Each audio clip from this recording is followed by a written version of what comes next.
Selamat malam Bapak Ibu dan Saudara yang dikasihi oleh Tuhan. Kita bersyukur malam hari ini kita boleh kembali datang ke hadapan Tuhan. Kita boleh sekali lagi berkumpul untuk berdoa. Sekalipun kita berada di rumah kita masing-masing. Sebuah firman Tuhan dari Mazmur berkata demikian. Ya Tuhan, bukit batuku, kubu pertahananku dan penyelamatku, Allahku, gunung batuku, tempat aku berlindung, perisaiku, tanduk keselamatanku, kota bentengku. Ketika aku dalam kesesakan, aku berseru kepada Tuhan. Kepada Allahku aku berteriak minta tolong. Ia mendengarkan suaraku dari baitnya. Teriakku minta tolong kepadanya sampai ke telinganya. Mari kita datang kepada Tuhan. Kita berseru kepada Dia, penolong hidup kita, Allah yang senantiasa memegang dan menuntun hidup kita. Kita angkat pujian Yesus padamu, ku berseru.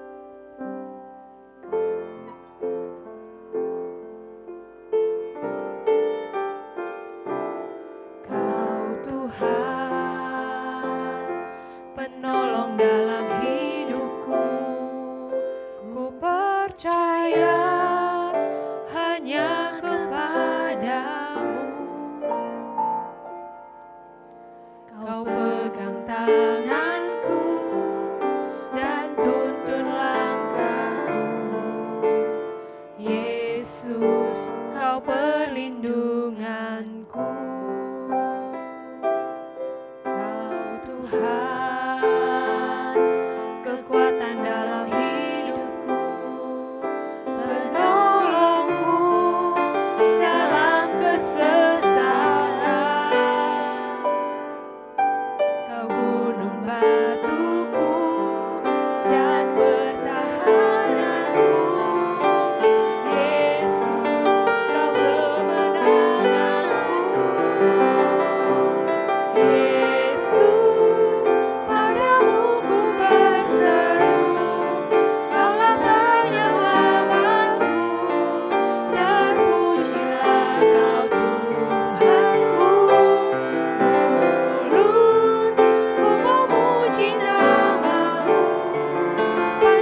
terpujilah Kau Tuhanku di atas segalanya.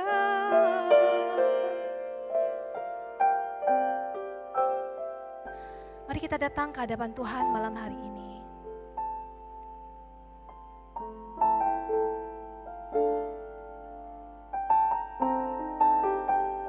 Mari kita datang membawa seluruh hidup kita di hadapan-Nya.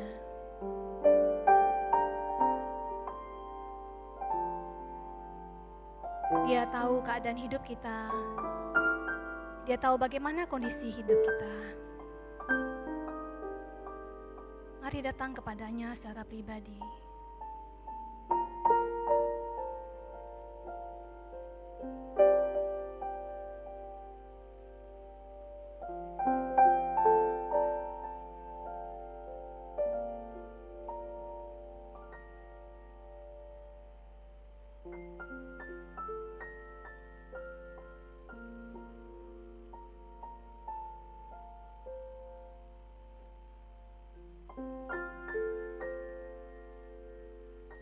Bapa, Engkau mengetahui bagaimana kehidupan kami. Engkau tahu bagaimana hari-hari yang kami jalani. Malam hari ini ketika kami sekali lagi datang ke hadapan-Mu, Bapa, tolonglah kehidupan setiap kami. Tolonglah diri kami. Kami memerlukan Engkau, Tuhan. Kami memerlukan kehadiran-Mu, diri-Mu yang boleh menolong kami, menguatkan setiap kami, memampukan kami untuk terarah kembali kepadamu. Tuhan, segenap hidup kami ingin memuji dan menyembah Engkau. Dengan lidah bibir kami ingin Tuhan berseru, mengagungkan kebesaran-Mu, apapun dan bagaimanapun kondisi hidup kami. Tuhan, tolong kami, tolong setiap kami. Malam hari ini di hadapan-Mu kami menyerahkan hidup kami, diri kami sepenuhnya ke dalam tangan kasih-Mu. Terima kasih Tuhan, terima kasih. Dengarkanlah doa kami. Di dalam nama Tuhan Yesus kami berdoa. Amin. Bapak Ibu Saudara, bagaimana kabar kita hari-hari ini? Baik? Kita berharap di dalam Tuhan, apapun yang terjadi, kita baik. Saudara, kita baik karena kita tahu kita tidak sendiri. Kita baik karena kita tahu ada kasih Tuhan yang senantiasa melingkupi hidup kita, memampukan kita menjalani hari-hari kita. Saudara, sebelum kita berdoa untuk banyak hal, mari saya ajak kita angkat sebuah pujian. Sebuah pujian yang menggambarkan kasih Allah yang tak terbatas, kasih Allah yang demikian luas dan tinggi, yang demikian dalam dan lebar, melampaui apa yang kita pikirkan, melampaui apapun dan bagaimanapun kondisi hidup kita. Mari kita angkat pujian ini.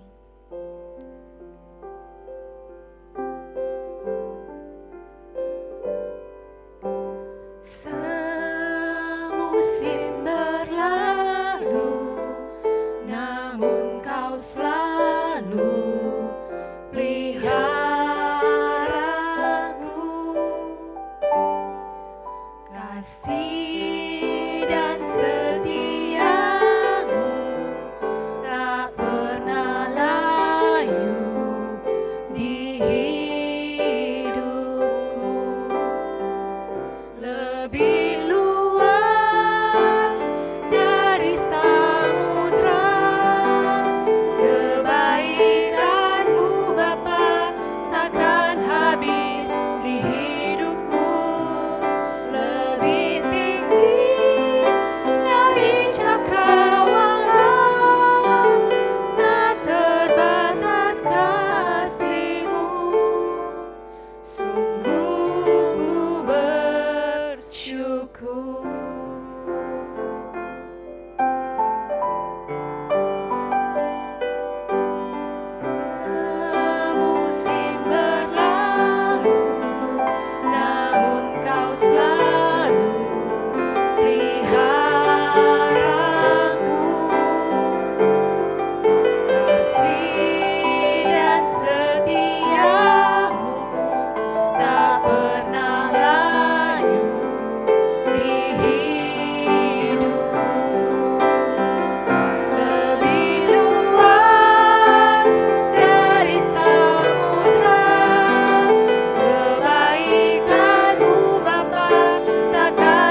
kebaikan-Mu Bapa takkan habis di hidupku, lebih tinggi dari cakrawala, tak terbatas kasih-Mu, sungguh ku bersyukur.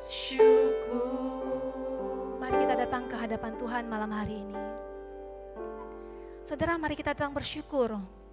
Kita bersyukur untuk kasih setia Tuhan yang tidak pernah habis atas hidup kita. Kasih setia Tuhan yang demikian tinggi dan dalam, demikian luas dan lebar. Mari kita datang ke hadapan Tuhan, kita bersyukur. Terima kasih Bapa untuk kasih setia-Mu atas kehidupan kami. Terima kasih karena Engkau tidak pernah meninggalkan kami. Karena Engkau senantiasa hadir di dalam hidup kami. Karena Engkau selalu mengasihi setiap kami. Tuhan, apapun dan bagaimanapun kondisi hidup kami tahu Engkau mengasihi kami. Kasih-Mu teramat sangat tinggi, teramat sangat luas, lebar dan dalam. Tidak sanggup kami selami, melampaui pikiran kami. Bapa, tolong setiap kami. Ajar kami Tuhan untuk senantiasa bersyukur, mengingat kasih-Mu, mengingat kebaikan-Mu, kasih setia-Mu atas hidup setiap kami. Terima kasih Tuhan, terima kasih. Di dalam nama Tuhan Yesus kami berdoa. Amin. Mari kita sama-sama kita datang, kita berdoa bagi beberapa hal. Saudara, di dalam firman Tuhan, di dalam Yohanes 14 ayat 27 berkata demikian. Damai sejahtera ku tinggalkan bagimu, damai sejahteraku kuberikan kepadamu, dan apa yang kuberikan tidak seperti yang diberikan oleh dunia kepadamu. Janganlah gelisah dan gentar hatimu. Saudara, mari kita berdoa bagi begitu banyak orang-orang yang saat ini berada di dalam ketakutan dan kegelisahan. Mari kita berdoa. Kita memohon Tuhan memberikan damai sejahtera surgawi. Kita sebutkan nama mereka di hadapan Tuhan. Kita serahkan mereka ke dalam tangan Tuhan. Mari kita buka suara kita berdoa. Bapa, kami berdoa bagi begitu banyak orang di dalam dunia ini yang saat ini berada di dalam ketakutan dan kegelisahan. Kami tidak tahu Tuhan kapan kondisi ini akan berakhir. Tetapi kami tahu Tuhan dengan kondisi ini, hidup kami menjadi tidak seperti yang biasa. Setiap orang muda ataupun tua, apapun posisi dan jabatan, dimanapun mereka berada, banyak yang berada di dalam ketakutan dan kegelisahan. Bapa, kami memohon kepadamu, mungkin mereka adalah diri kami sendiri. Mungkin mereka adalah keluarga kami. Mungkin mereka adalah orang-orang di sekitar kami. Mungkin mereka adalah orang-orang di luar sana yang tidak kami kenal. Bapa, kami memohon belas kasihan-Mu. Kiranya anugerah-Mu Engkau boleh curahkan. Kiranya damai sejahtera-Mu boleh Engkau limpahkan di dalam hati mereka. Bapa, Engkau yang mengangkat setiap ketakutan dan kegelisahan. Engkau yang memampukan mereka untuk boleh menyerahkannya ke dalam tangan kasih-Mu. Engkau yang menggantikan hati yang takut dan gelisah, hati yang khawatir dan gentar dengan damai sejahtera surgawi. Damai sejahtera yang memampukan mereka untuk menghadapi hari-hari ini. Untuk berjalan keluar dengan kepala yang berdiri. Dengan sebuah harapan bahwa Engkau yang memegang kendali. Bapa, kami serahkan ke dalam tangan kasih-Mu. Biar damai sejahtera-Mu yang Engkau curahkan kepada setiap kami, dimanapun kami berada. Terima kasih Tuhan, terima kasih. Di dalam nama Tuhan Yesus kami berdoa. Amin. Saudara, mari kita juga akan sama-sama berdoa. Kita berdoa bagi begitu banyak orang-orang di luar sana yang sedang mengalami kesulitan ekonomi. Mereka kehilangan pekerjaan, bisnis yang sepi. Mereka khawatir akan kehidupan ekonomi. masa depan keluarga, kebutuhan sehari-hari. Saudara, firman Tuhan berkata demikian, Allahku akan memenuhi segala keperluanmu menurut kekayaan dan kemuliaannya di dalam Kristus Yesus. Saudara, mari kita berdoa demikian kepada Tuhan, bahwa Dia akan memenuhi semua kebutuhan menurut kemuliaannya. Mari kita berdoa. Bapa, kami berdoa, begitu banyak orang yang saat ini mengalami kesulitan ekonomi. Orang-orang yang kami kenal ataupun yang tidak kami kenal. Tuhan, tolonglah hidup mereka.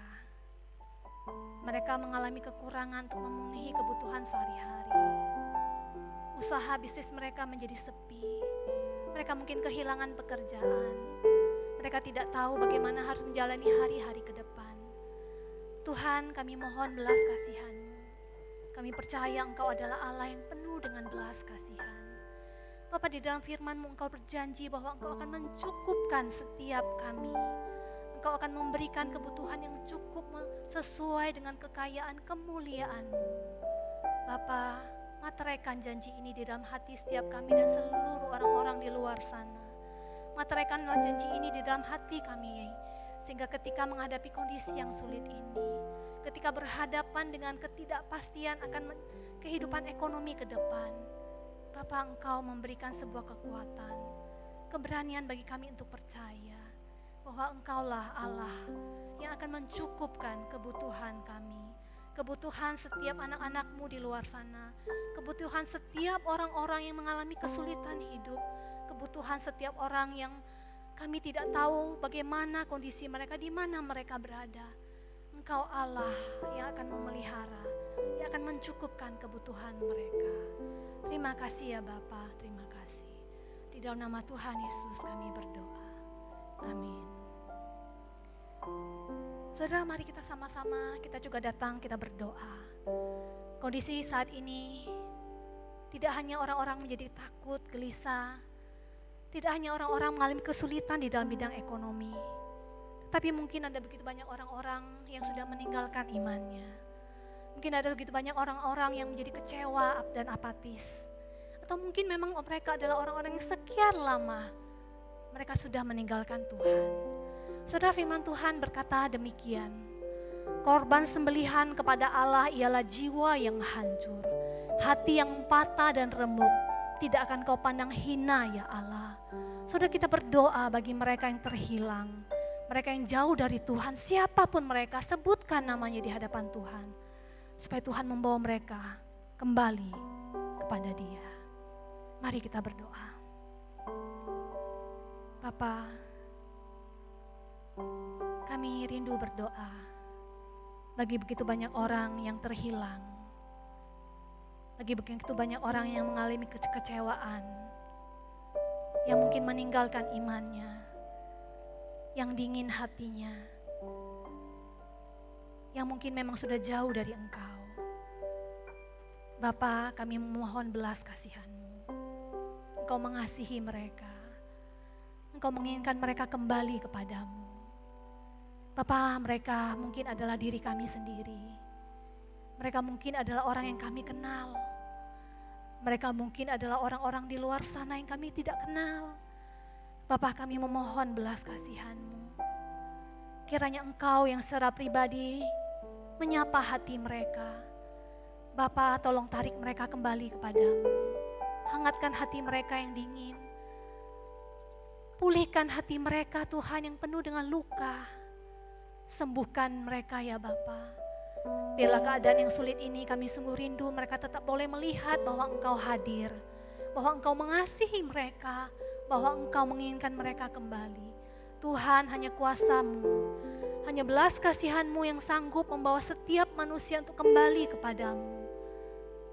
Hanya anugerah-Mu yang memampukan setiap manusia untuk boleh terbuka dan menyerahkan hidup ke hadapan-Mu.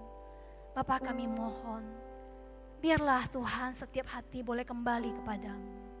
Terima kasih Tuhan, terima kasih. Kami berseru, kami berdoa. Di dalam nama Tuhan Yesus kami berdoa. Amin. Saudara, mari kita sama-sama kita juga akan berdoa bagi relasi-relasi yang terjadi di dalam keluarga, di dalam komunitas-komunitas ataupun di dalam masyarakat. Dengan keadaan saat ini, kita tahu sebagian besar orang-orang berkumpul di rumah. Mereka berdekatan satu dengan yang lain, atau bersentuhan dengan lebih banyak orang-orang yang berkaitan dengan mereka. Saudara, mari kita berdoa bagi mereka. Firman Tuhan berkata demikian, hendaklah kamu selalu rendah hati, lemah lembut dan sabar. Tunjukkanlah kasih-Mu dalam hal saling membantu. Saudara, kita baca ayat ini dengan perlahan. Saudara boleh doakan berdasarkan ayat ini. Kita minta di dalam keluarga kita, di dalam komunitas, bahkan di dalam masyarakat, Tuhan memberikan sebuah hati yang kerendahan hati, lemah lembut dan sabar, kasih yang mau saling membantu dan tidak egois. Mari saudara, kita datang, kita berdoa kepada Tuhan. Bapa, kami menyerahkan setiap keluarga di dalam tangan Tuhan. Bapak, Engkau yang paling tahu apa yang terjadi di dalam kehidupan keluarga. Dengan kondisi saat ini mungkin konflik di dalam keluarga terjadi. Engkau tahu apa yang terjadi di dalam kehidupan sosial masyarakat dan di dalam komunitas-komunitas yang ada. Kondisi saat ini mungkin membuat orang makin egois dan mementingkan diri sendiri. Kondisi saat ini membuat orang berperang untuk boleh bagaimana memikirkan yang terbaik bagi diri sendiri. Bapa, kami memohon belas kasihan-Mu. Biarlah di dalam kondisi yang sulit ini, kami boleh mengarahkan hati dan hidup kami kepada kebenaran-Mu. Tuhan, kami memohon, tolong diri kami, tolong rumah tangga kami, dan rumah tangga yang ada di seluruh kota Medan, yang ada di gereja kami yang mungkin adalah jemaat kami sendiri, orang-orang percaya yang kami kenal, atau orang-orang percaya di luar sana yang tidak kami kenal, masyarakat di kota Medan, bahkan di seluruh Indonesia. Bapak, kami mohon Engkau memberikan di dalam hati mereka sebuah hati yang rindu untuk boleh hidup saling melayani satu dengan yang lain, saling mengutamakan satu dengan yang lain, saling bersabar, saling mengalah dengan lembah lembut dan penuh kasih, saling membantu satu dengan yang lain. Bapak, biarlah kasih-Mu yang luas dan dalam, kasih-Mu yang tinggi dan lebar itu, yang boleh membantu kami, menolong kami, untuk boleh mengasihi satu dengan yang lain. Tuhan, biarlah kasih-Mu yang meruntuhkan ego kami. Kasih-Mu Tuhan, yang menggugurkan setiap kepentingan diri yang kami utamakan. Tuhan, mampukan kami. Tolong setiap kami ya Bapa. Tolong mampukan kami untuk boleh mengasihi satu dengan yang lain. Lebih luas dari samudra, kebaikan-Mu Bapa takkan habis di hidupku. Lebih tinggi dari cakrawala, tak terbatas kasih-Mu. Sungguh ku bersyukur.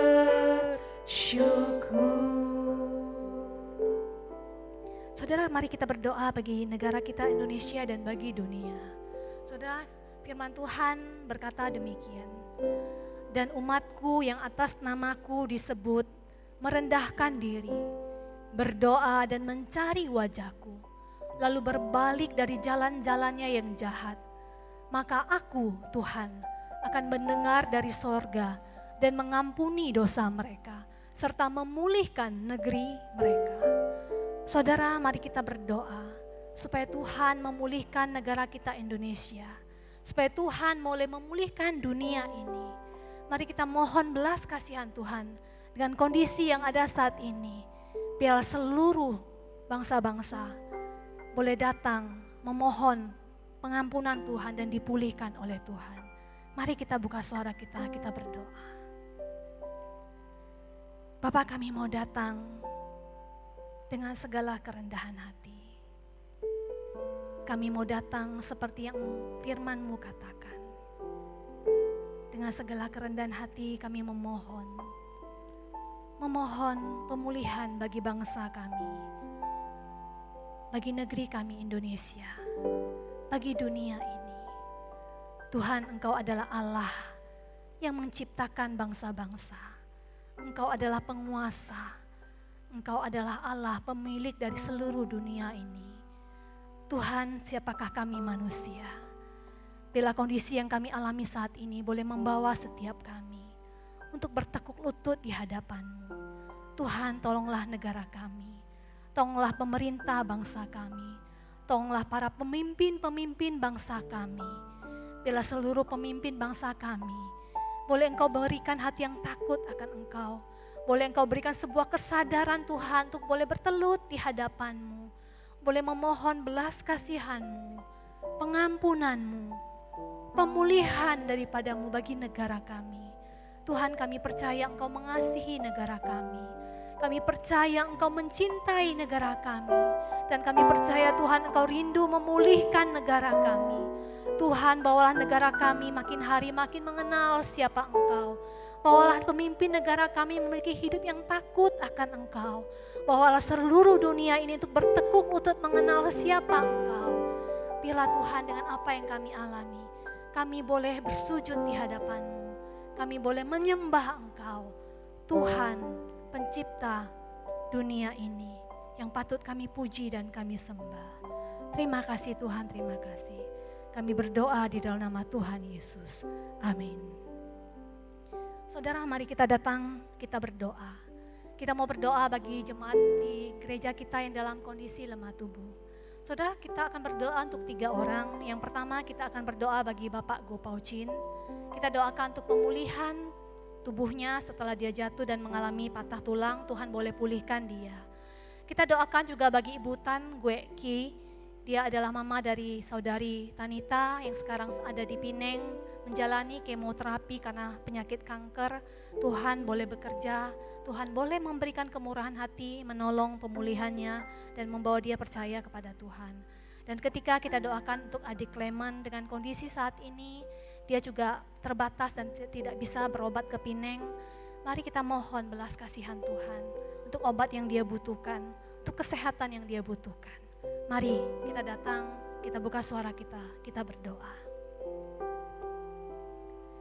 Bapa, kami datang kepadamu. Sekali lagi kami memohon bagi mereka yang dalam kondisi lemah tubuh. Tuhan, kami menyerahkan Bapak Go Pao Chin. Biarlah kemurahan-Mu, belas kasihan-Mu yang boleh menyapa dia. Tuhan, kami memohon Engkau menyatakan kehendak-Mu bagi hidupnya. Kiranya Bapa memulihkan tubuhnya yang sakit, sehingga dia boleh sehat kembali. Tuhan boleh terus menguatkan imannya. Tuhan boleh terus menyertai langkah hidupnya. Tuhan boleh terus menyertai dia dan seluruh keluarganya. Tuhan, kami berdoa bagi Ibu Tan Gue Ki. Tuhan, kami mohon belas kasihan-Mu, pertolongan-Mu di dalam proses pengobatan dia di Pineng. Tuhan, biarlah Engkau memakai dokter dan suster dan semua pengobatan yang ada untuk boleh menolong dia. Terlebih kami mohon Engkau membuka hatinya, supaya dia boleh mengenal Engkau, supaya dia boleh percaya kepadamu. Kuatkan Tuhan untuk keluarga yang menjaga dia di sana. Dan kami juga berdoa bagi adik Clement. Tuhan, dan kondisi yang saat ini terjadi, Tuhan tahu betapa sulit keluarga untuk boleh menjaga dia. Betapa mereka juga khawatir dengan pengobatan yang terbatas yang boleh diberikan bagi dia. Bapa, Engkaulah Allah yang maha kuasa. Engkaulah yang boleh berbelas kasih. Engkau yang menolong Clement. Engkau yang memulihkan dan memberikan obat yang terbaik. Engkau yang boleh campur tangan di dalam kesehatannya. Engkau yang menguatkan keluarganya yang menjaga. Bapa, kami menyerahkan mereka sepenuhnya ke dalam tangan kasih-Mu. Terima kasih Tuhan, terima kasih. Dalam nama Tuhan Yesus kami berdoa. Semusim berlalu, namun Kau selalu peliharaku.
bersyukur. Mari kita sekali lagi berdoa.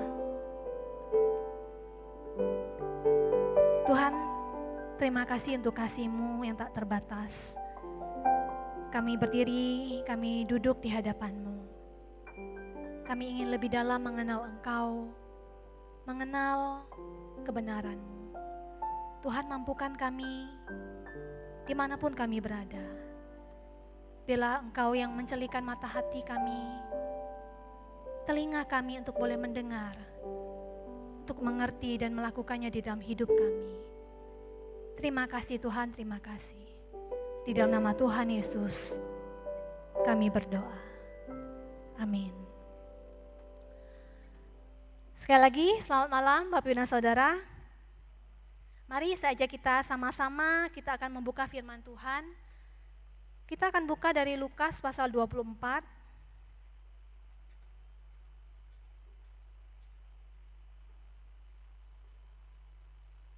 Lukas pasal 24 ayat yang ke-36 sampai ke-49.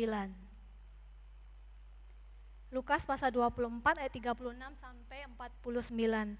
Jikalau sudah mendapatkan, saya akan membacakan bagi kita semua. Demikian firman Tuhan.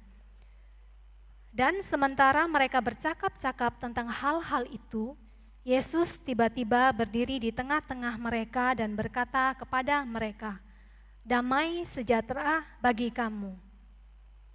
Mereka terkejut dan takut dan menyangka bahwa mereka melihat hantu. Akan tetapi ia berkata kepada mereka, "Mengapa kamu terkejut dan apa sebabnya timbul keraguan-raguan di dalam hati kamu? Lihatlah tanganku dan kakiku, aku sendirilah ini.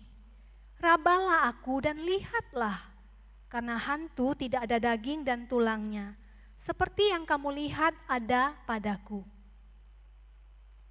Sambil berkata demikian, ia memperlihatkan tangan dan kakinya kepada mereka. Dan ketika mereka belum percaya karena girangnya dan masih heran, berkatalah ia kepada mereka, "Adakah padamu makanan di sini?" Lalu mereka memberikan kepadanya sepotong ikan goreng. Ia mengambilnya dan memakannya di depan mata mereka. Ia berkata kepada mereka, "Inilah perkataanku yang telah kukatakan kepadamu ketika aku masih bersama-sama dengan kamu, yakni bahwa harus digenapi semua yang ada tertulis tentang aku dalam kitab Taurat Musa dan kitab Nabi-Nabi dan kitab Mazmur." Lalu ia membuka pikiran mereka, sehingga mereka mengerti kitab suci. Katanya kepada mereka, "Ada tertulis demikian, Mesias harus menderita dan bangkit dari antara orang mati pada hari yang ketiga, dan lagi dalam namanya berita tentang pertobatan dan pengampunan dosa harus disampaikan kepada mereka, kepada segala bangsa, mulai dari Yerusalem. Kamu adalah saksi dari semua ini. Dan aku akan mengirim kepadamu apa yang dijanjikan Bapakku. Tetapi kamu harus tinggal dalam kota ini sampai kamu diperlengkapi dengan kekuasaan dari tempat tinggi." Demikian firman Tuhan. Bapak, Ibu, dan Saudara dikasih oleh Tuhan, saya pernah membaca sebuah artikel yang menulis begini. Kata orang, kalau tersesat di kota Jakarta, carilah puncak Monas. Berjalanlah menuju ke sana, dari situ baru berusaha lagi untuk mencapai tempat tujuan lain. Saudara, menarik, kenapa? Karena nasihat ini mengandung sebuah arti bahwa di dalam hidup itu kita harus memiliki yang namanya titik orientasi utama, atau dengan kata lain, titik dasar untuk menentukan sikap atau arah yang benar dan tepat. Dari titik tolak itu akan memudahkan kita untuk mencapai tujuan dan cita-cita kita. Contoh lainnya, saudara, ketika seseorang ingin melanjutkan kuliah atau memilih pekerjaan, akan baik jika dia memiliki sebuah titik orientasi atau titik tolak apa yang menjadi passion di dalam hidupnya. Ketika dia tahu it passionnya, maka itu adalah titik tolak bagi dia untuk menentukan dia akan kuliah di bidang apa, dia akan kuliah di universitas apa, atau dia akan kerja di mana. Saudara, titik tolak atau titik orientasi itu sangat penting di dalam kehidupan setiap kita. Tidak hanya dalam kehidupan sehari-hari, tetapi juga dalam kehidupan iman kita. Saudara, dalam hidup beriman, titik orientasi utama atau titik tolak utama itu adalah kebangkitan dari Tuhan Yesus. Kita tidak akan sampai kepada keselamatan kalau kita tidak masuk dan kita tidak berangkat dari kebangkitan Yesus. Saudara, demikian juga dalam menjalankan kehidupan kita sehari-hari, titik orientasi atau titik tolak di dalam hidup kita itu seharusnya juga adalah kebangkitan Yesus. Saudara, jikalau di dalam kehidupan sehari-hari, titik tolak hidup kita adalah kebangkitan Yesus, maka ketika kita menghadapi masalah, tantangan, kesulitan bahkan kondisi seperti yang kita alami saat ini, kita akan bisa melaluinya tetap dengan sebuah harapan dan kita tahu arah dan tujuannya kemana. Tetapi sebaliknya, jikalau orientasi atau titik dasar hidup kita bukan kebangkitan Yesus tapi hal-hal yang lain, mungkin ketika kita mengalami kondisi ini maka hal sebaliknya lah yang terjadi. Saudara, menjadi pertanyaan bagi kita, apa sih yang menjadi titik orientasi atau titik dasar dari hidup kita dalam menjalani kehidupan kita setiap hari? Apakah kebangkitan Yesus atau hal-hal yang lain? Jikalau iya, kebangkitan Yesus itu adalah dasar, titik dasar dari kita menjalani hidup, maka seberapa besar dampaknya dalam hidup kita setiap hari. Saudara, bagi murid-murid Yesus, titik orientasi mereka adalah menjadikan Yesus sebagai raja yang akan membebaskan mereka dari perbudakan bangsa Romawi. Saudara, titik dasar di dalam hidup mereka adalah harapan Yesus itu harusnya menjadi Mesias yang membebaskan bangsa Israel dari perbudakan Roma, menjadikan mereka bangsa yang besar. Saudara, sehingga kita tidak heran ketika melihat peristiwa bahwa Yesus kemudian ditangkap, kemudian dihukum mati dan di atas kayu salib, murid-murid mereka kehilangan harapan, mereka bahkan kehilangan arah dan tujuan hidup. Saudara, ini menunjukkan bahwa orientasi, titik dasar hidup mereka salah. Titik tolak yang menjadi dasar hidup mereka itu bukanlah kebenaran Tuhan, tetapi adalah keinginan dan kebenaran diri mereka sendiri. Saudara, demikian juga bisa terjadi di dalam hidup kita kalau titik dasar atau titik orientasi hidup kita itu salah. Saudara, namun kita bersyukur bahwa Kristus sudah bangkit dan Dia memberikan sebuah titik dasar di dalam menjalani hidup kita, yaitu kebangkitan Dia dari kematian. Saudara mengetahui bahwa titik tolak hidup kita adalah kebangkitan Yesus, itu tidak serta-merta membuat kita bisa menjalani hidup setiap hari itu dengan benar dan kita bisa berespon dengan benar. Mengapa? Karena kita tahu, kebenaran yang kita tahu, tetapi jikalau kebenaran itu tidak kita pahami dan kita hidupi, maka kita akan mengalami seperti yang dialami oleh murid-murid di bagian yang tadi kita baca. Saudara, ketika para wanita yang melayani Yesus memberitahukan bahwa kubur Yesus telah kosong, Yesus tidak ada di sana, Dia sudah bangkit. Saudara, dikatakan ke-11 murid-murid itu tidak percaya. Mereka bahkan menganggap berita itu hanya omong kosong belaka. Bahkan ketika Yesus sendiri menampakkan diri kepada 2 orang murid yang sedang berjalan menuju ke Emmaus, mereka tidak bisa mengenali Yesus. Saudara, mereka tidak bisa mengenali Yesus sekalipun Yesus itu ada di depan mereka. Saudara, kebenaran bahwa Yesus telah bangkit memang itu bukan hal yang mudah untuk diterima. Kenapa? Karena sangat bertolak belakang dengan rasio kita sebagai manusia. Saudara, Yesus tahu kondisi itu. Itu sebabnya di dalam bagian firman yang tadi kita baca, Yesus hadir menyatakan dirinya secara langsung dan dengan cara yang bisa dipahami oleh murid-murid. Saudara, kalau kita perhatikan di ayat 35, Lukas mencatat setelah 2 orang yang pergi ke Emmaus itu tiba di kota Yerusalem, mereka segera menyampaikan kepada murid-murid yang lain bahwa mereka baru bertemu dengan Yesus. Saudara, semua murid yang lain mendengarkan apa yang disampaikan kedua orang itu menjadi bingung dan bertanya-tanya, sungguhkah Yesus telah bangkit? Lalu, di mana Yesus berada saat ini? Saudara, di tengah diskusi yang berlangsung, tiba-tiba Alkitab berkata, Yesus hadir. Yesus tiba-tiba muncul ada di tengah-tengah mereka dan berkata, damai sejahtera bagi kamu.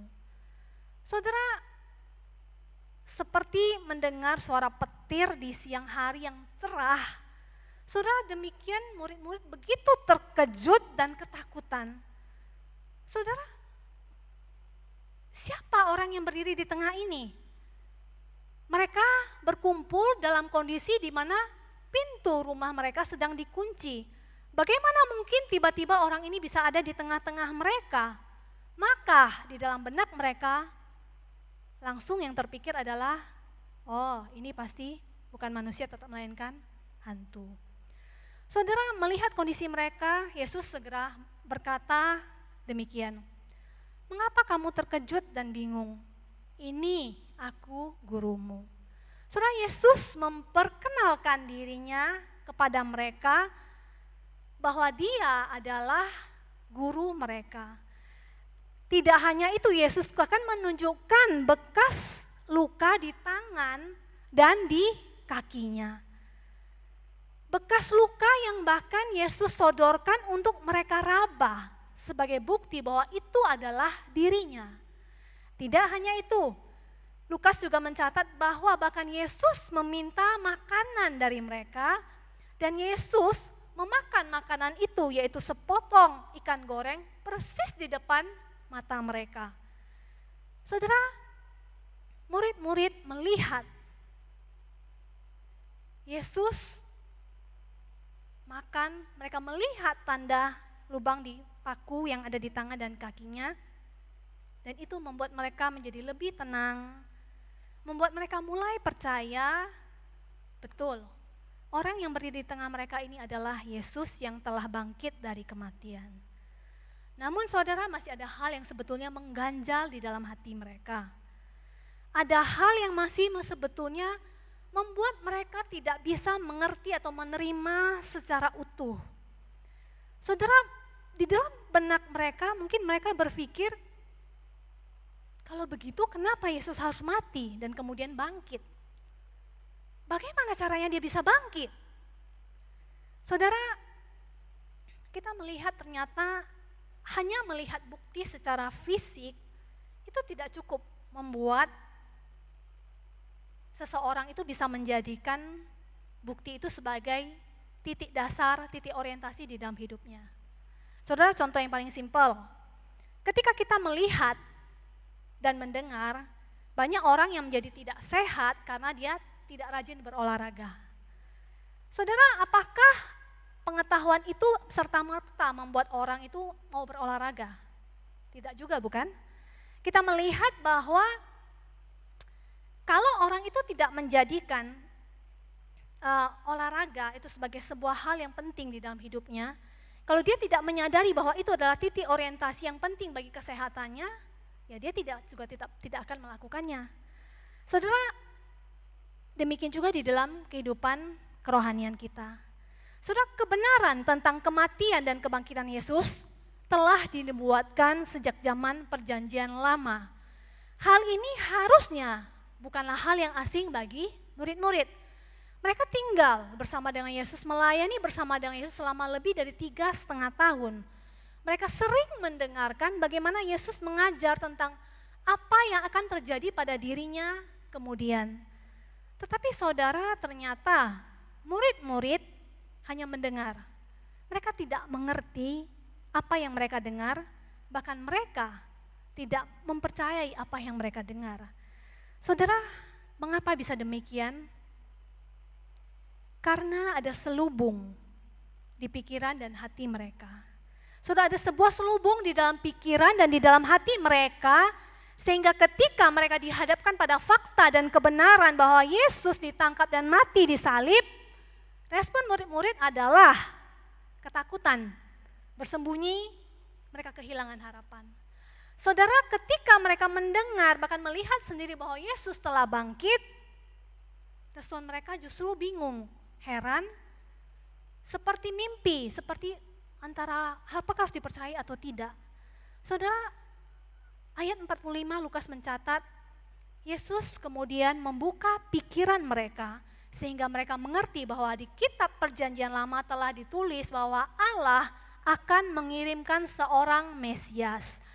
Ia akan mengalami penderitaan, mati di atas kayu salib, kemudian bangkit kembali pada hari ketiga. Dan Mesias itu adalah Yesus sendiri. Saudara, bagaimana dengan setiap kita? Sekian lama kita menjadi orang percaya, saya yakin tentu kita mendengarkan banyak kali berita tentang kebangkitan Yesus. Saudara, apakah kebenaran tentang kebangkitan Yesus itu kita terima, kita mengerti dan kita percaya di dalam hidup kita? Saudara, jikalau belum, mungkin seperti murid-murid ada selubung di dalam pikiran dan di hati kita. Saudara, selubung itu mungkin titik orientasi kita yang salah tentang hidup. Mungkin titik orientasi kita memandang hidup selama ini bukan berdasarkan kebenaran firman Tuhan, tetapi berdasarkan kebenaran kita sendiri, keinginan kita ataupun kebenaran-kebenaran yang diajarkan oleh dunia ini. Saudara, tidak heran ketika kita mengalami kondisi-kondisi yang sulit, ketika kita mengalami keadaan-keadaan yang jauh di luar pemikiran, harapan, dan keinginan kita, maka seperti murid-murid kita pun ketakutan dan kehilangan harapan. Saudara, kita melihat betapa pentingnya selubung yang tidak benar itu harus disingkapkan di dalam hidup kita. Ketika kita terus menjalani hidup kita dengan sebuah selubung yang mungkin adalah titik orientasi yang salah tentang hidup, tentang keberhasilan mungkin, tentang penderitaan, tentang berkat dan banyak hal yang lainnya. Maka yang terjadi adalah respon kita tidak seperti yang Tuhan inginkan. Saudara, selubung itu juga mungkin adalah ketidakmengertian kita, ketidakmampuan kita untuk percaya atau mengerti kebenaran Tuhan. Saudara, apapun yang menyelubungi pikiran dan hati kita, seperti yang dilakukan oleh Yesus kepada murid-murid, demikian juga yang ingin Ia lakukan pada kita. Saudara, mari kita datang kepada Tuhan. Kita meminta Tuhan, singkapkan selubung yang ada di dalam pikiran dan hati saya. Mampukan saya untuk memiliki orientasi, titik orientasi yang benar tentang kehidupan yang berlandaskan kepada kebangkitan Yesus dan bukan berdasarkan kebenaran saya sendiri. Saudara, Yesus, Mesias itu telah bangkit.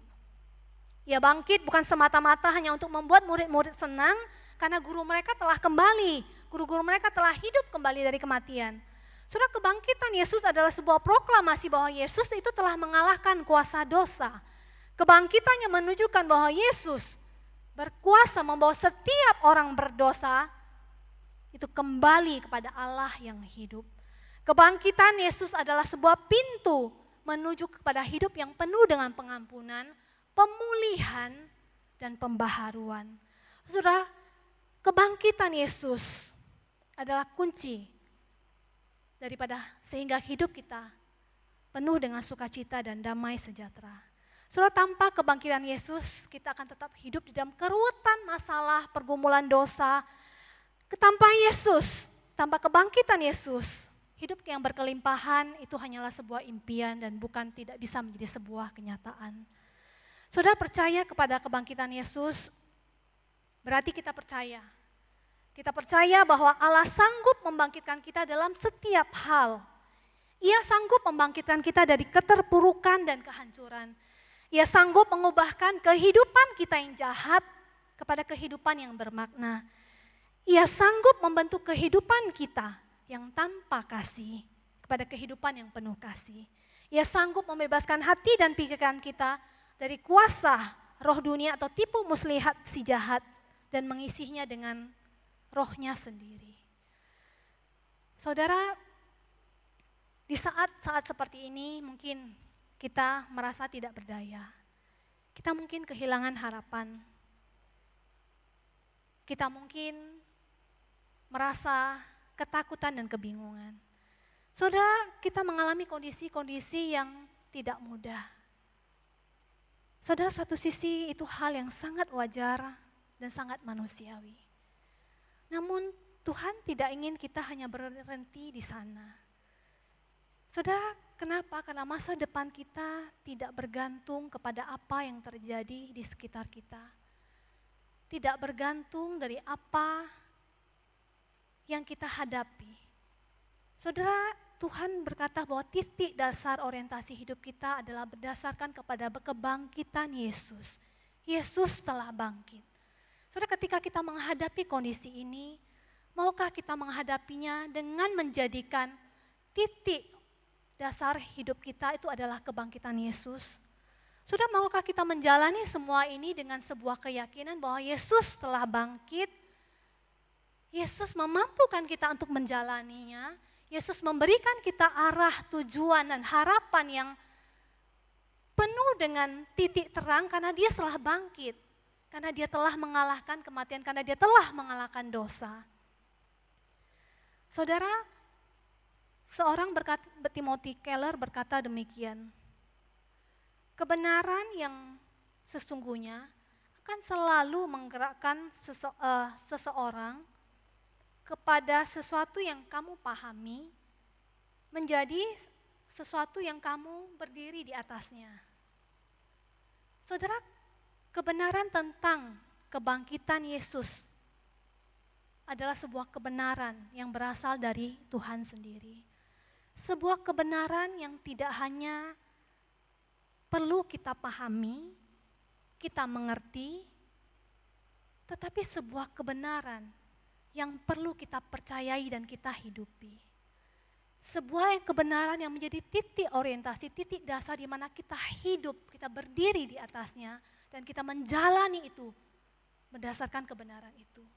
Saudara, ketika kita menjalaninya dengan seperti itu, maka dengan kondisi yang sulit ini, dengan tantangan ke depan yang tidak pasti, dengan hidup yang penuh dengan tanda tanya besar, saudara, kita tetap bisa berjalan. Kita tetap bisa memiliki sebuah harapan. Kita tetap mampu menjalaninya hingga akhir. Karena titik dasar kita bergerak, kita hidup, kita memutuskan apapun, kita menjalani hari-hari karena kita percaya Yesus telah bangkit. Kebangkitannya, Dia berjanji menyertai kita, menolong kita, memberikan kita sebuah hidup seperti yang terbaik, seperti yang Dia janjikan bagi kita. Saudara, maukah kita menjadikan kebangkitan Yesus sebagai titik orientasi dari hidup kita? Maukah kita datang kepada Tuhan, meminta Dia mengoreksi kembali titik orientasi yang kita pegang selama ini ketika kita menjalani hidup, dan menggantinya dengan kebenaran yang berdasarkan firman Tuhan bahwa Yesus telah bangkit. Saudara, jikalau kita mau, maka Roh Kudus akan memampukan kita menjalani hidup kita setiap hari dengan berpegang pada kebenaran itu. Memampukan kita melalui kondisi ini dengan sebuah kemenangan.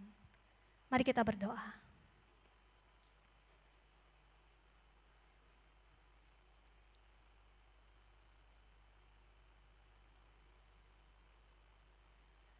Bapa, tolong setiap kami. Engkau tahu mungkin selama ini kami memegang orientasi yang salah. Dasar kami berpijak menjalani hidup ini adalah berdasarkan kebenaran kami sendiri, keinginan kami sendiri, dan bukan berdasarkan kebenaran firman-Mu, kebenaran bahwa Engkau telah bangkit, mengalahkan kuasa dosa, bahwa kebangkitan-Mu memberikan kami hidup yang penuh dengan harapan. Tuhan, mampukan kami. Kami hanya manusia biasa yang penuh dengan kelemahan. Kami seringkali hanya melihat kepada kebenaran dunia ini, kepada apa yang terjadi di depan mata kami. Tuhan, kami mohon, tolong angkat selubung itu dari dalam pikiran dan hati kami. Mampukan kami untuk mengingat kebenaran-Mu. Mampukan kami untuk menjalani hari-hari kami dengan mengingat Engkau telah bangkit. Ketika kami takut, ketika kami bingung, ketika kami sungguh tidak berdaya, Bapa, mampukan kami berjalan dengan memegang tangan-Mu. Mampukan kami ingat Engkau telah bangkit, Engkau tidak meninggalkan kami. Mampukan kami menjalaninya sesuai dengan kebenaran-Mu.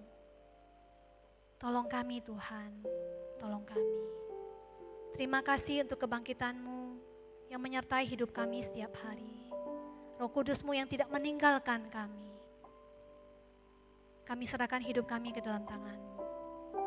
Terima kasih Tuhan, di dalam nama Tuhan Yesus kami berdoa. Amin. Syukuran doa malam selesai, kita ambil waktu teduh, Tuhan memberkati.